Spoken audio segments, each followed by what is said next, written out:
Right, the post PTB results are in. We have not looked at this yet. I'm not looking at the screen. You can probably tell by my voice, my head is turned away. We're just going to find out what they took from the PTB about Chucky, and we will see what happens with this, because I have a feeling it's going to be something that isn't fucking relevant, because it never is. But here we go. We're just going to read through this, and I'm going to give you my 100% honest opinions on this, be it positive or negative. So here we go.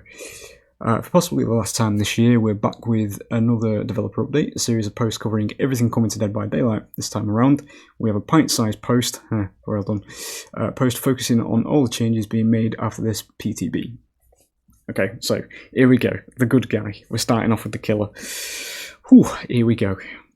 We were thrilled to see Chucky receive such a warm welcoming during the PTB, yeah, because it was fun. It was fun to play. He's your new friend till the end, after all, yeah. First impressions seem to be positive, so we'll be keeping changes to the Dead by Daylight Chucky content minimal for the full release. Good.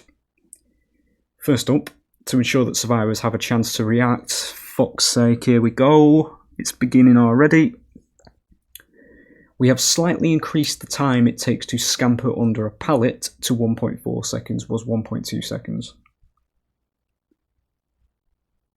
I don't think that's too bad, to be honest, actually, thinking about it, because I just broke every pallet. I didn't bother really scampering.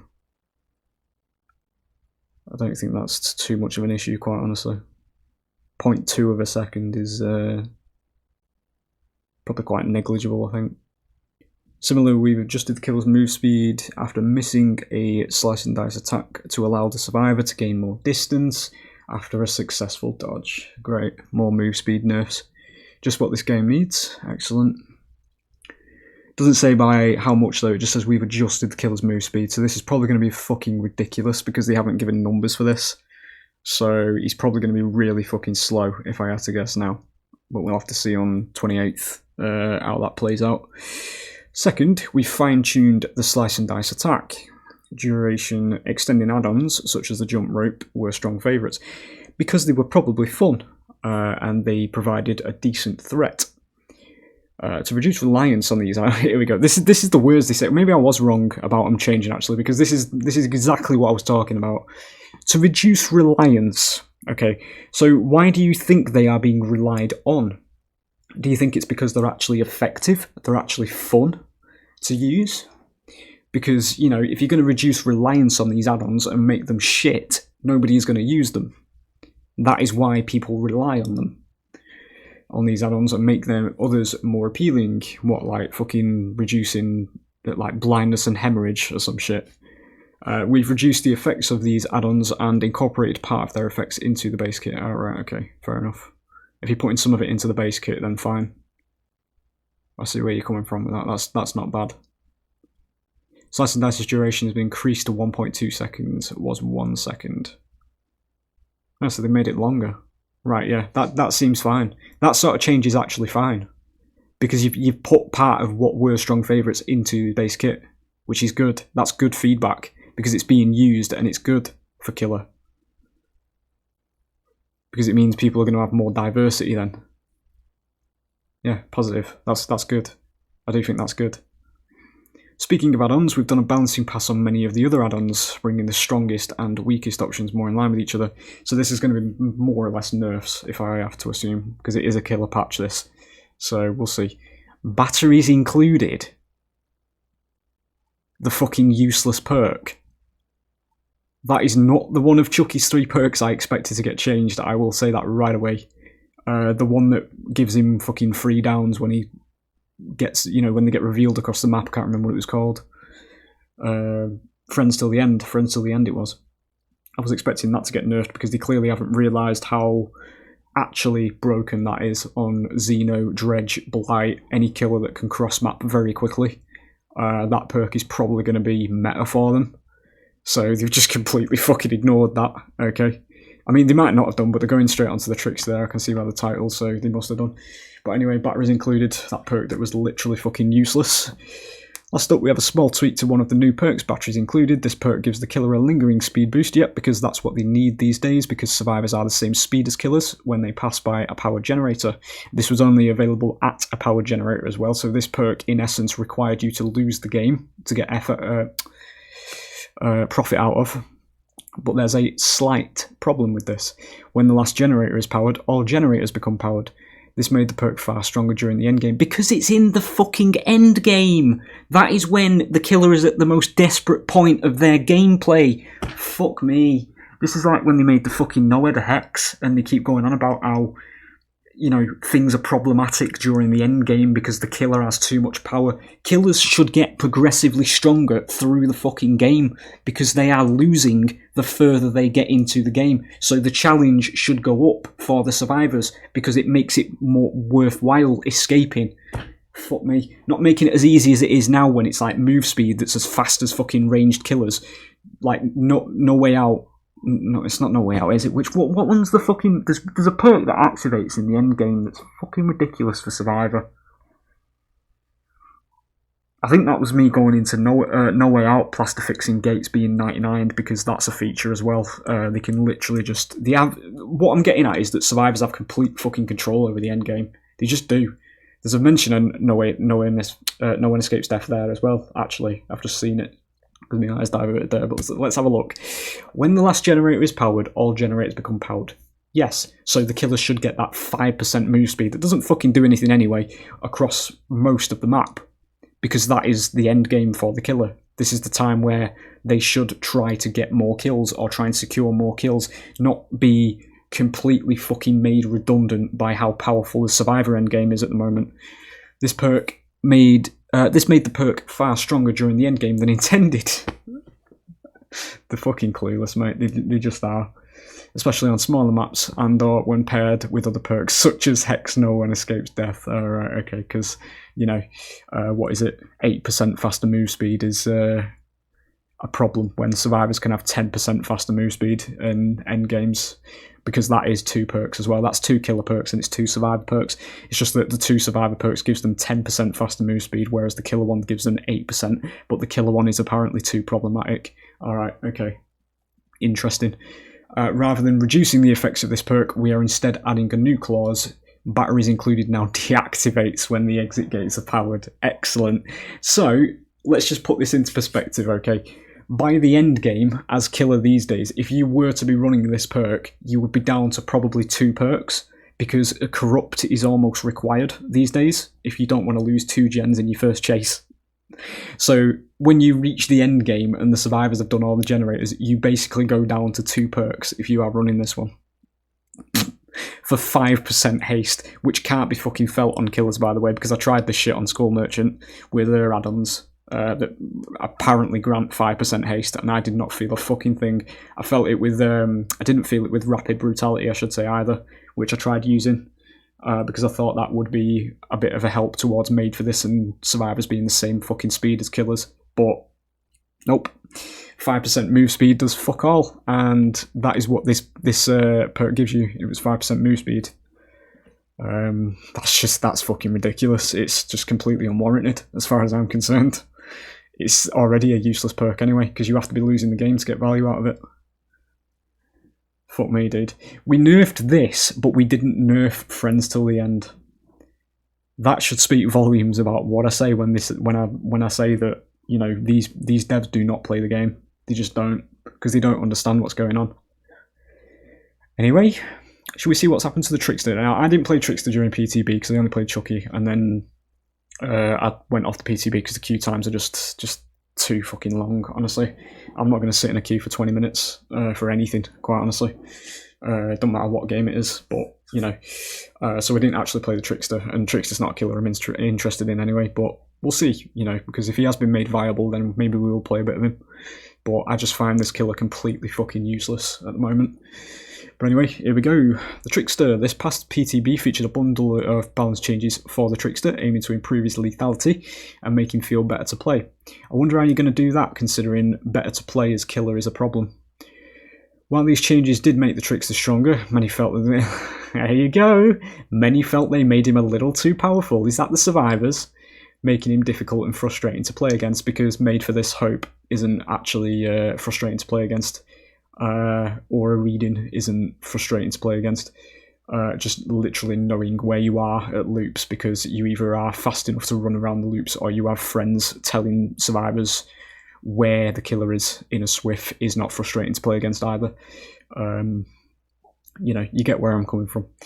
With this in mind, we have a few adjustments on the way when the update will be released. First, we are reverting the Trickster's throw rate to 3 blades per second. It was 4 during the PTB, that's a nerf.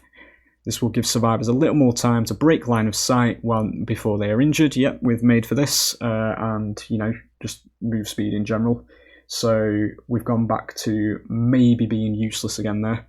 The laceration meter will remain at 8 blades, like in the PTB, but its increased movement speed will help the Trickster catch up to survivors and land a few more blades more often. What did they increase his move speed to? Because as I say, I didn't check this. If it's 115%, then he might be somewhat viable. Second, although we'd like for main event to happen more often than it historically has, we found that it was a little too easy to learn during the PTB. This was especially true when certain add-ons were used, allowing it to be charged up with just a few blades. I kind of agree with that in a way. I think that, if it is a power that he's supposed to get over time, then yeah, getting it on a couple of blades would have been pretty fucking stupid, quite honestly. But, they probably massively over-nerfed this, because they always do. Going forward, main event will require 8 blades to activate. I don't know what it was, they don't mention it. Similarly, we replaced the effects of the handful of add-ons, most of which interact with the main event. G1's Autograph, new effect, increases the time before a combo ends by 10%. I don't know what a combo is. As I say, I can't really comment on this anyway, so I won't go too much into this because I didn't play Trickster. Fizzbin Soda, new effect, increases the time before a combo ends by 15%. Death Throws compilation, new effect. Reveal the aura of survivors hit during main event for 6 seconds. That might be decent. Because main event's where you fucking machine gun blades, isn't it? So if you tag somebody, you get aura reading for 6 seconds, so you'll be able to see where they're going around loops. Maybe. Iridescent photo card, this is an eerie. The haste bonus is now lost when a survivor is injured. Move speed goes down again, previously when a survivor entered the dying state, so now that's a nerf to an eerie, something that should be game changing, but they've nerfed that. I don't need to play him to comment on that. Flat out nerf to an eerie, which costs 5,000 in the blood web, and is something you now want to avoid getting, probably, because it's probably fucking useless, like a lot of eerie's are in this game. But anyway, there it is. So with that, we've reached the end of another developer update. Each of the changes discussed in this post will be available when the update is released on November 28th. We hope you had a blast with friends till the end. Yeah, you could have not nerfed him, but, we look forward to hearing what you think. Until next time, the Dead by Daylight team. I will take a moment to mention why I'm so highly strung when it comes to nerfing in this instance. So, around Singularity's release, I'll use this as an example because I've just done a video about Singularity and how fucking wank of an experience that killer is to play.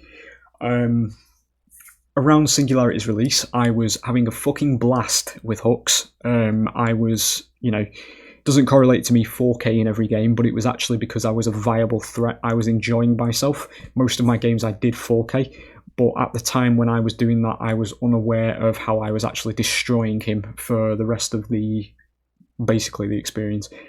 Because by stomping teams that didn't know how to go against him, I was pushing my MMR on him to the point where now I only go against pretty much 4-man Swifts as Singularity, and he's literally fucking useless.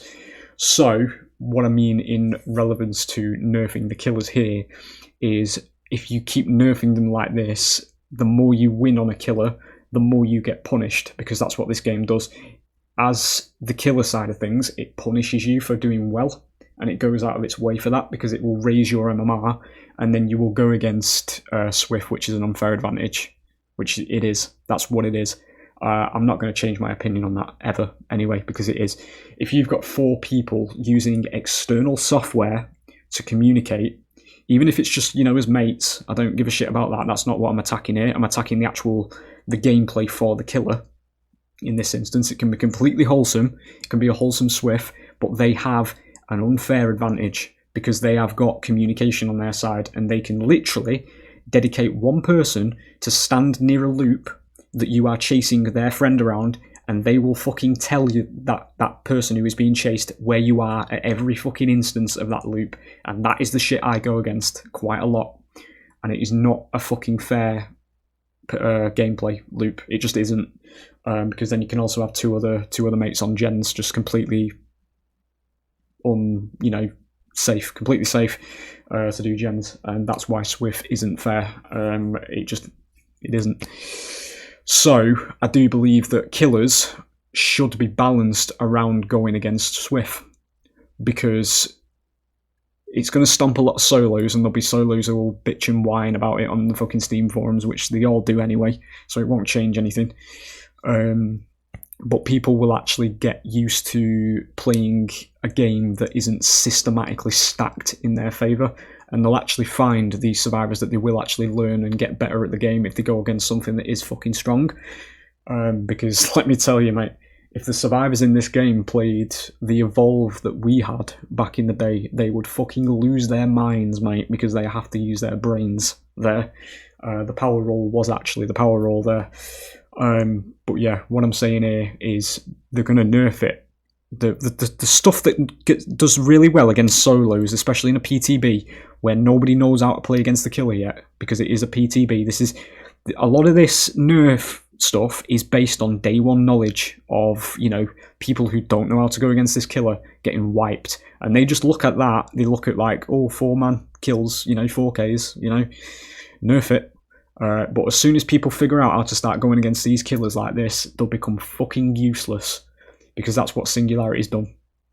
Singularity has massive amounts of counterplay, despite being a genuinely good design aesthetically, and gameplay wise, he would be good if he was actually fucking useful, because he isn't.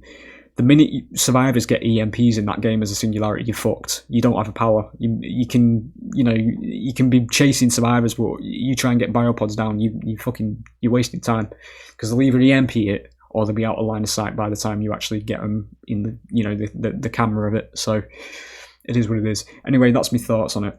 I fucking batteries included being nerfed is completely left field, honestly, and it's fucking weird. When Friends Till the End of the Perk exists, and XENO exists, and Dredge exists, and Freddy exists. It could even be used on Freddy to teleport to a generator and get a free down.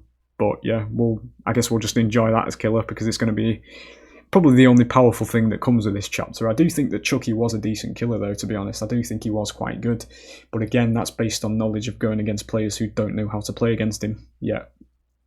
So he's going to look good. But that's what I'm talking about. The devs have that mindset.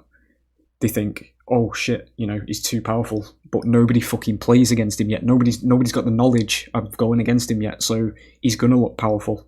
And then you get nerfed like this. They issue a load of nerfs without actually having the knowledge of people who do know how to go against him. And by the time they make it to live, he's going to be very fucking weak. I'm not saying that Chucky will be, but we'll have to see what he's like on November 28th, 4 days from now, as a result. But anyway, there it is. We will be trying Trickster out as well when it does come live. I will give him a go, and I'll try and keep myself level-headed as much as possible, because I've had literally every experience I've had with this kill has been negative, because I just think he's fucking useless. But we'll see if these changes at all have made any difference. But yeah, there it is. That's my thoughts on that. I'll strap another round to this if it's not been too long. It's probably going to be a XENO round, obviously, but it is what it is. I will see you in the next round, should there be one. Bye.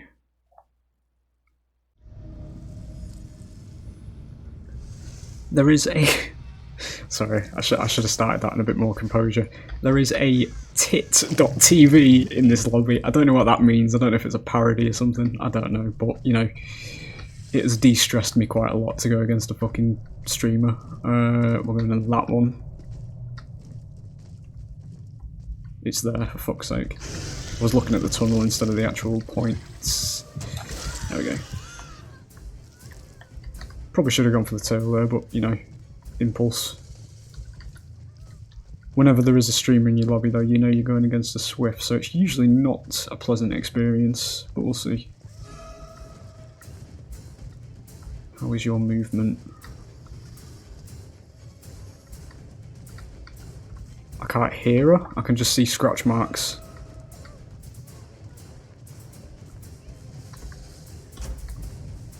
This girl's fucking silent.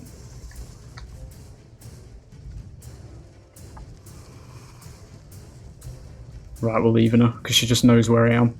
So either that's Warlax, or she's got some sort of aura reading. Because no mind game seems to be working.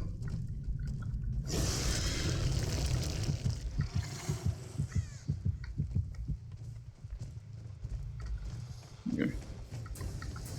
Can't go for the tail there, she could probably get round.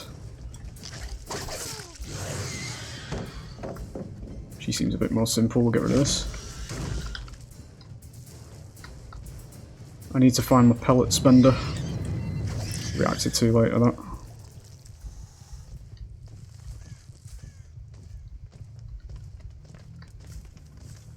Magic bus, it's an unfair loop. She's massively fucking it up though, which is good for me. There is a god pallet to the right though. Yep. Saved from poor play.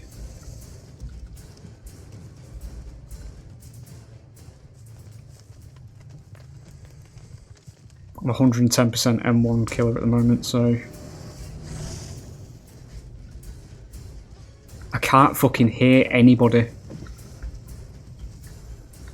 There she is. Get through the mistake. We'll scourge her. I'm about to lose another gen though, because I can't be in 6 places at once.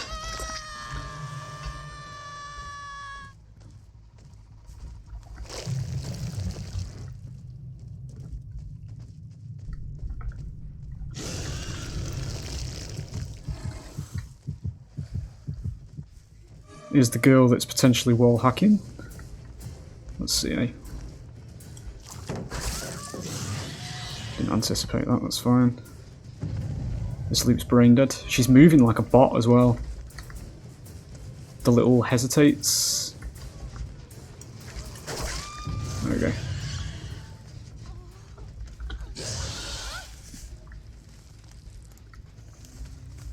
Do get a scourge.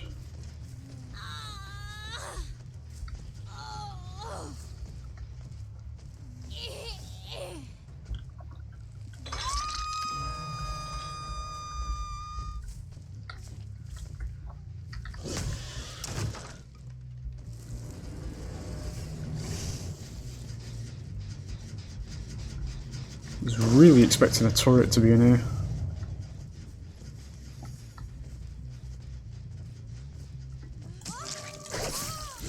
Just run into me because of bad game design. She's completely safe in that situation. Probably don't tell me to... need you to tell me... Need me to tell you... Concentrating. How stupid that looks. There isn't somebody on this. It's pretty much 99 though, so we're going to lose that gen because it's impossible to defend it.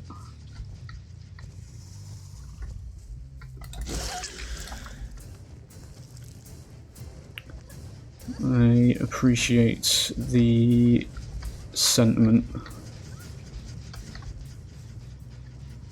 I heard the Rebecca then healing somewhere. It was too close, so I don't get any notification, so I don't have any clue where that was.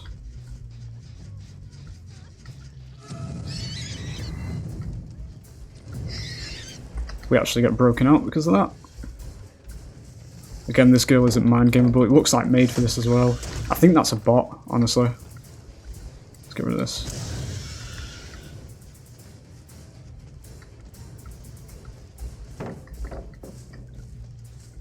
Yeah. They're not falling for the red glow mind game either. You suffer from success in this game because if you do well as killer, the game goes out of its way to punish you for it. By only putting you against pre-mades, and it's just shit fucking gameplay.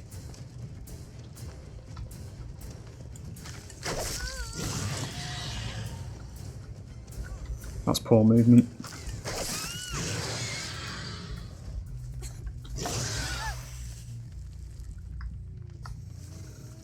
We don't get a scourge, just get her on the quick hook.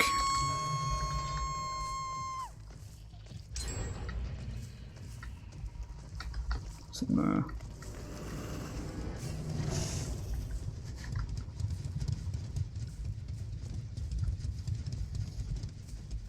she is.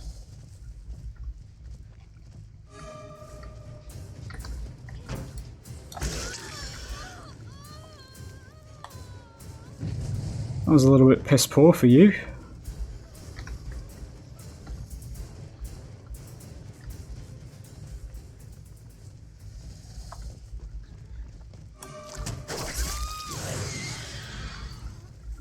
There's something going on because you don't have that much knowledge normally.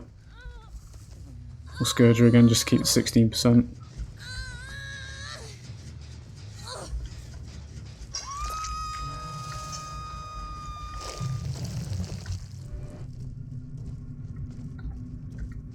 We do need to get somebody out now though. Where's the save? It's going to be the save, isn't it? The waiting by this.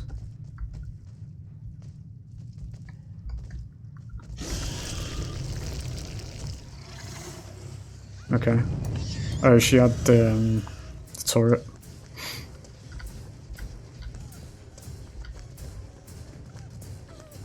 I'm gonna wait the timer. There we go. DS.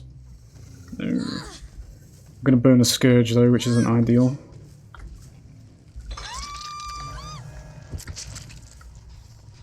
There's nobody over there.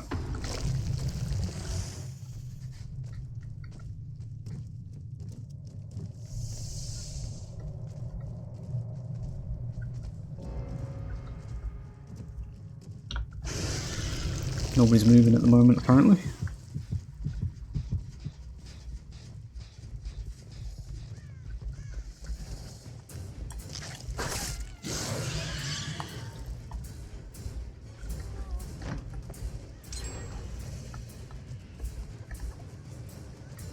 Need to push her the other way.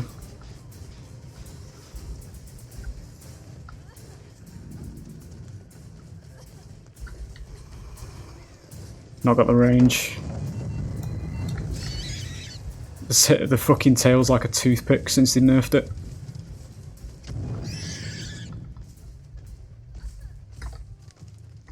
It is a swift, so she's telling her mates that he's chasing me, so do the gen. Pick her up before adrenaline, because everybody runs that as well.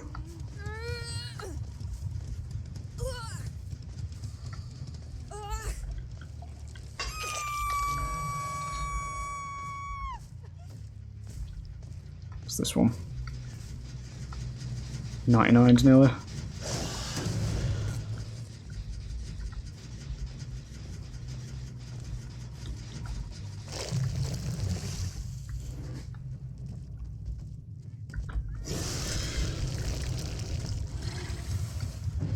He's fucking 3 miles away, even though it was right under it down there. Fucking hell.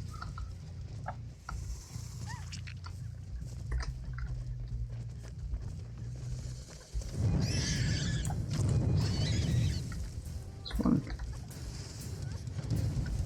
Jen's 99 in the background, so this is pointless. Did she go back? Yeah, she did. That was fucking weird. Is that a Sabo? She went this way. No, she's over there. Yeah. Can't be in 3 different places at once. It was impossible.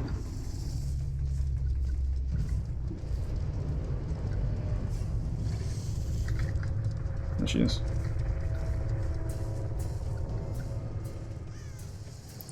Gate's going to be done before I can go. Get to her.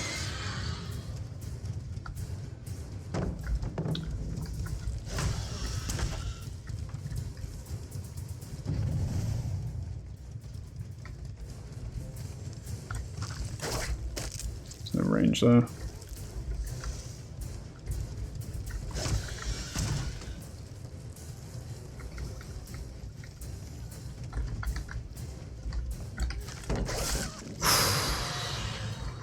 Poor play, lad. Lass, even. Right at the back of the map as well. Oh dear.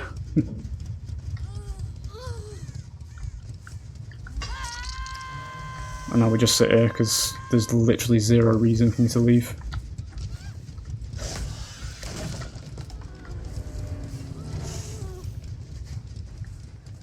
That gate over there is 99th. There's the save. So we need to land a tail hit here. If I don't, this is complete skill on my side. If we don't, we just lose. Because they've got enough speed to stay out of range. There's one. We can chase her out.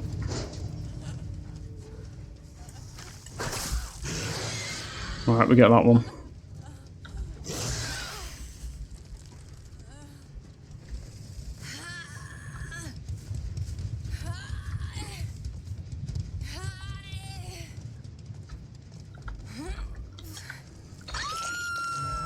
Fucking hell, I'm gonna get Xenomorph nerfed. That's 3 kills, 1 escape. It's overpowered to behaviour. It's 1 for the bucket in the pile of evidence that makes this killer overpowered. Probably should have let him leave, actually.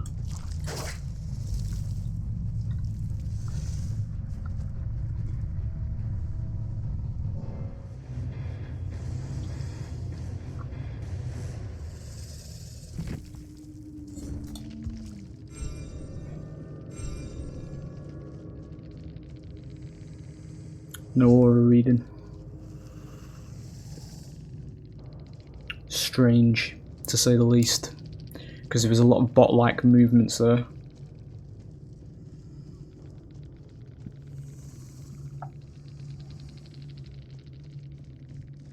No maid for this is. Good to see.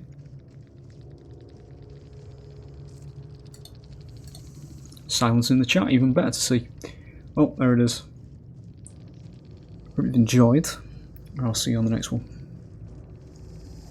Bye.